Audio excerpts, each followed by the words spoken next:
Antes da gente começar, deixa eu mostrar uma coisa pra você. Hoje eu tenho uma espectadora aqui ao vivo. Essa é a Drica.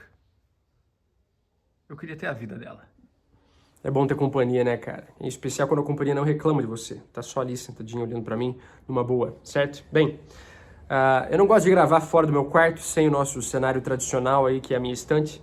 Mas o vizinho tá reformando a casa dele bem lá na janela do meu quarto. E lá ficam os pedreiros dia e noite ouvindo música e cantando junto e gritando e fumando, então não dá pra ficar lá, certo? Bem, eu não ia fazer um vídeo sobre Adeus às Armas, do Hemingway. Na verdade, já faz algum tempo que eu li esse livro aqui. E deixei ali na minha pilha de livros lidos. E eu ia gravar hoje, originalmente, um vídeo sobre as minhas leituras mais recentes.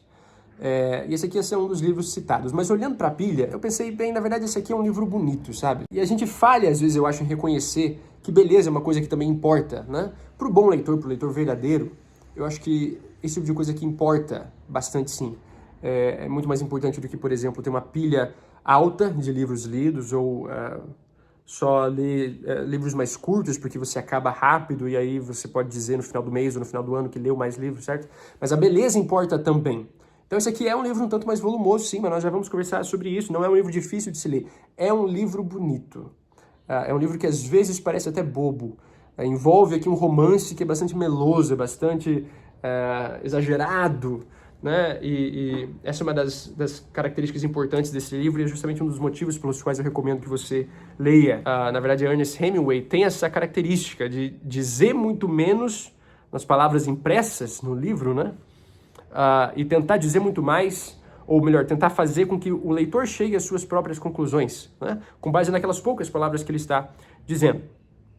Eu vi recentemente Hemingway sendo citado no Twitter por um gringo, alguém que eu não conheço, e o que essa pessoa estava dizendo é que quanto mais longo o livro do Hemingway, mais leve ele é, ou mais fácil de se ler, ou alguma coisa assim. E aí essa tese já começa a se comprovar com o fato de que, bom, eu li O Velho e o Mar, faz o quê? Uns 3 anos? Talvez tenha sido, acho que em 2022.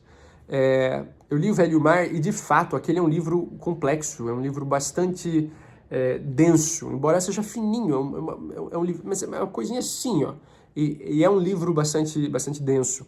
E me entristece um pouquinho ver O Velho e o Mar nessas listas de livros para se ler em um dia, ou clássicos para iniciantes, ou coisa assim. Eu não concordo muito com essa classificação, justamente porque eu acho que se você lê O Velho Mar em um dia só, você não pegou muita coisa do que está lá, né? Eu mesmo tendo lido em alguns dias, talvez precise reler em algum momento, talvez precise reler já, talvez eu faça isso daqui a pouco, mas eu acho que aquele é um livro que merece um pouco mais da sua dedicação. Mas eu olhei para a estante, vi lá O Velho Mar, que é fininho, e vi outros livros do Hemingway, que eu também tenho, que são, por exemplo, o volume 1 de uma coleção de contos do Hemingway, e também O Sol Também Se Levanta. Eu achei que eu tinha Por Quem os Sinos Dobram, mas não tenho. Então, entre os que eu tenho, Adeus às Armas era o mais longo. E por isso eu falei, bom, vamos pegar esse aqui justamente para testar essa teoria do nosso amigo gringo desconhecido, que disse que o livro, quanto mais longo, mais simples é de se ler. E qual não foi a minha surpresa ao perceber que a teoria se sustenta? De fato, esse aqui é um livro bastante simples. E como eu disse no começo, um tanto bobo às vezes. Bem, o panorama aqui é a Primeira Guerra Mundial. O nosso narrador é o Frederick. E ele é um americano que está lutando no exército italiano. Ele era um turista na Itália quando a Primeira Guerra estourou. Os Estados Unidos não entraram logo de cara na Primeira Guerra, né? Mas ele achou que deveria ir lutar. E por ser um americano no exército italiano, em diversas partes aqui do livro, ele não sei, não vou dizer que ele sofre preconceito, mas fazia algumas piadinhas e tal. Eu acho que num contexto de guerra mundial é mais importante você defender o mundo do que o seu país propriamente, né? Dependendo, é claro, do lado em que o seu país está. Mas aqui na Primeira Guerra Mundial, tá lá o Frederick no exército italiano, por apenas uma circunstância do destino, ele já estava na Itália. E o que acontece é que ele agora é levado com um batalhão lá para os Alpes italianos, justamente na fronteira com a Áustria, que é onde eles estão lutando para ver quem vai ficar com aquela região montanhosa, né? Ali na fronteira entre a Áustria e a Itália. Naquele contexto, o Frederick conhece uma enfermeira, que é a Catherine. Na verdade, a Catherine já tá de... Não, ela não tá de namorico. Tem um amigo do Frederick, um colega de quarto dele, que tá tentando conversar com a Catherine, mas ela ignora o cara, ela não tá muito interessada nele. E aí, esse amigo, então, do Frederick, apresenta, então, os dois. E eles levam o relacionamento pra frente, se gostam mais ou menos ali no começo, mas, na verdade, o Frederick nos diz aqui, logo que ele conheceu a Catherine, ou um pouquinho de tempo depois, na página 47 dessa minha edição aqui, o seguinte, ó. Pouco me importava, ainda era melhor do que ir todas as noites ao bordel dos oficiais. Aqui ele tá falando sobre conversar com ela. Ele foi visitá-la lá no acampamento onde ela ficava, ela é enfermeira e é britânica, então ela foi enviada lá para a fronteira entre a Áustria e a Itália, justamente numa missão humanitária. E aí ele vai visitá-la, ela não está lá, e aí ele diz, pouco me importava. Ainda era melhor do que ir todas as noites ao bordel dos oficiais. Eu não amava Catherine Barclay nem um pouco. Estava tudo muito bem para mim. Então esse aqui é o começo do relacionamento. Eles estão se conhecendo, já existem alguns boatos ali circulando sobre um eventual relacionamento deles, mas tá aqui o Frederick nos dizendo que não a amava, né? E não tinha como amar mesmo. Eles se conheciam há 2, 3 dias, talvez uma semana, alguma coisa assim. Então, de fato, é tudo muito precoce aqui, né? Mas a coisa se desenvolve bastante rápido. A gente precisa levar em consideração o seguinte, o contexto é guerra, então todas as conversas envolvem guerra. Todas as horas do dia, todos os segundos dos dias que eles passam lá envolvem guerra, né? Então é claro que quando está nevando, e as estações do ano são bastante importantes aqui no livro, quando está nevando e aí as campanhas precisam ser interrompidas, cada um vai para um canto, eles ou voltam para casa, ou vão viajar por algum lugar ali perto. O Frederick não consegue voltar para os Estados Unidos, então viaja pela Itália mesmo, né? Mas enquanto eles estão ali, na linha de frente, né? Todo o contexto é guerra. Então, quando eles encontram um único escape que seja, pode ser aqui no caso um relacionamento, pode ser uma noite lá no bordel dos oficiais que ele cita, né? Pode ser uma conversa com um padre, que acontece aqui no livro, pode ser uma mesa de bar com os amigos.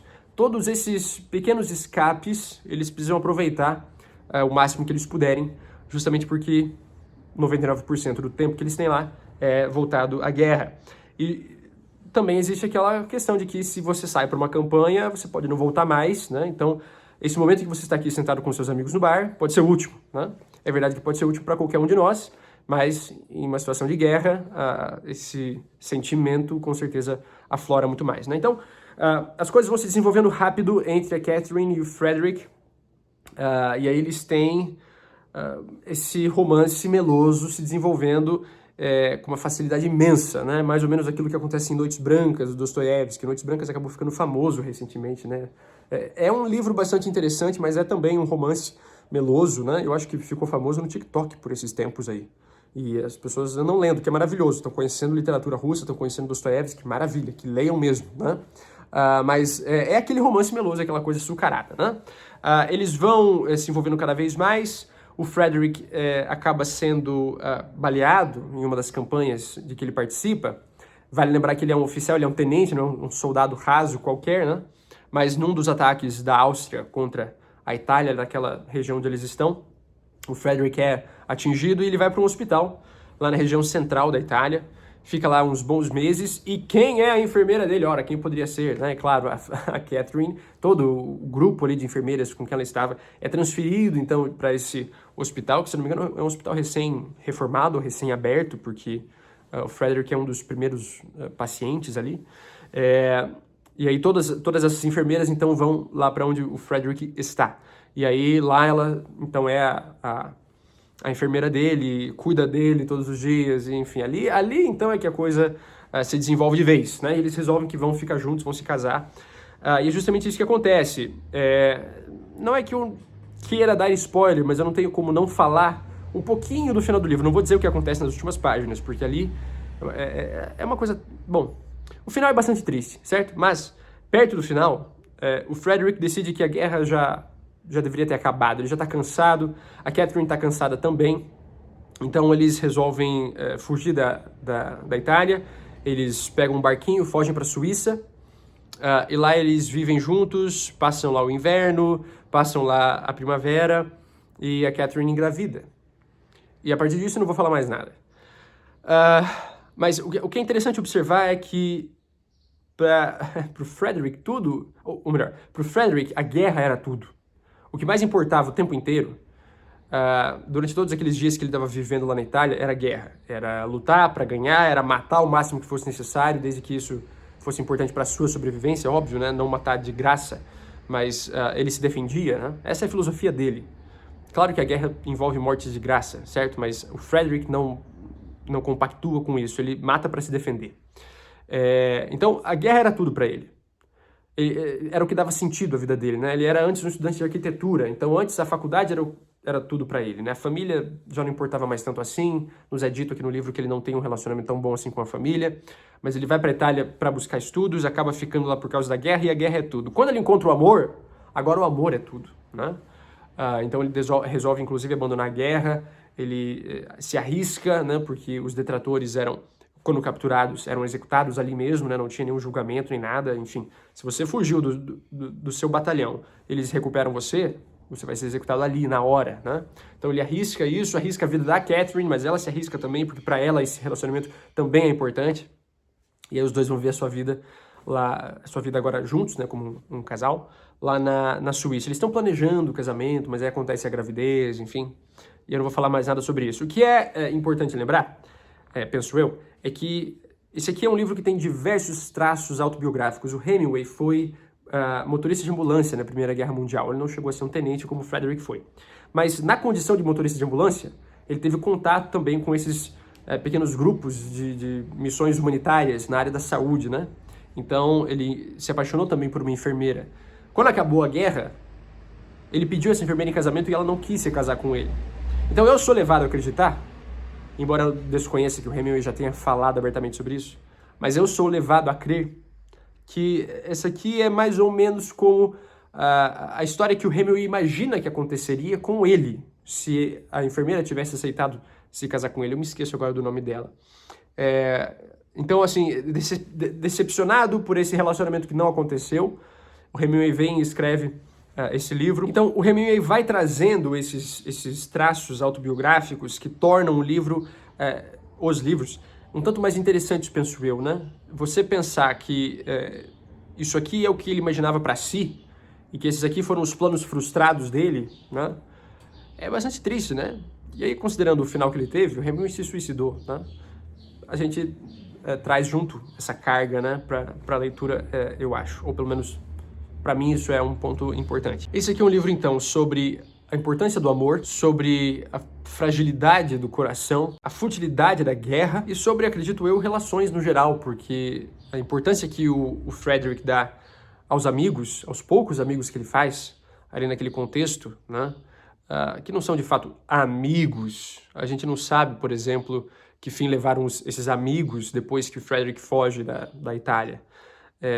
Não existe registro ali de correspondência, ou mesmo de pensamento. O Frederick não relata que está pensando nos seus amigos, que está se lembrando deles, que lamenta que eles tenham ficado para trás. Ele nem mesmo fica pensando se eles ainda estão vivos, se eles têm o que comer. Para ele agora a vida é a Catherine, né? Então, é um livro que fala sobre relacionamentos e como a guerra os afeta. É um livro bonito no modo como ele fala sobre todas essas questões que eu estava citando e também no modo como ele fala da vida. Então, por exemplo, aqui na página 307, o nosso narrador está dizendo o seguinte, o Frederick está dizendo o seguinte: aos que trazem coragem a este mundo, o mundo precisa quebrá-los para conseguir eliminá-los. E é isso que ele faz. O mundo os quebra a todos. No entanto, muitos deles tornam-se mais fortes, justamente no ponto onde foram quebrados. Mas aos que não se deixam quebrar, o mundo os mata. Mata os muito bons, os muito meigos, os muito bravos, indiferentemente. Se vocês não estão em nenhuma dessas categorias, o mundo vai matar vocês do mesmo modo. Apenas não terá pressa em fazer isso. Ou seja, o que é a vida? Nada mais do que o processo de morrer, né? E aí, ou você se permite ser quebrado pelo mundo para poder se reestruturar, poder se levantar e poder continuar vivendo, ou o mundo vai te esmagar de vez, e aí você não tem escapatória, né? É meio desesperador, eu diria, né? Um final quase sem esperança. Mas com o que acontece aqui com o Frederick no final do livro, não é de se espantar que ele pense dessa forma. Eu recomendo fortemente que você dê uma chance a esse livro. Como eu disse, é um livro leve de se ler. Eu só não li em um dia porque existe uma criação diabólica chamada estágio obrigatório. Aqui eu já terminei, felizmente, mas eu ainda não havia terminado quando eu estava lendo o livro. E aí o estágio estava atrapalhando as minhas leituras, mas agora eu tenho tempo para ler. Agora eu estou de férias. Bom, é de fato um livro que você pode ler em menos tempo, em um período mais curto, né? Se você tiver mais tempo livre. Eu recomendo que você dê uma chance a ele, quem sabe até antes de O Velho e o Mar. Se você está pensando em ler O Velho e o Mar, que talvez seja o livro mais conhecido do Hemingway, e na minha opinião até agora, tendo lido só 2 livros dele, o melhor, de repente esse aqui é um livro que você possa pegar para ir conhecendo o Hemingway aos poucos, e aí você já se habitua a esse jeito que ele tem de falar pouco, mas querendo dizer muito, né? E aí quando você chega lá para enfrentar O Velho e o Mar, você já está calejado por isso e o livro não te assusta tanto assim, certo? Lembre-se de que ali na descrição você encontra links que te levam lá para a Amazon e comprando quaisquer produtos por ali, não apenas livros. Você ajuda o canal com uma pequena comissão, não paga nada mais por isso. E eu agradeço desde já pela sua contribuição. Fiquei para você o meu abraço, essa grande recomendação. Espero que você dê uma chance a Hemingway e em especial a Deus, as Armas. Boas leituras e até a próxima.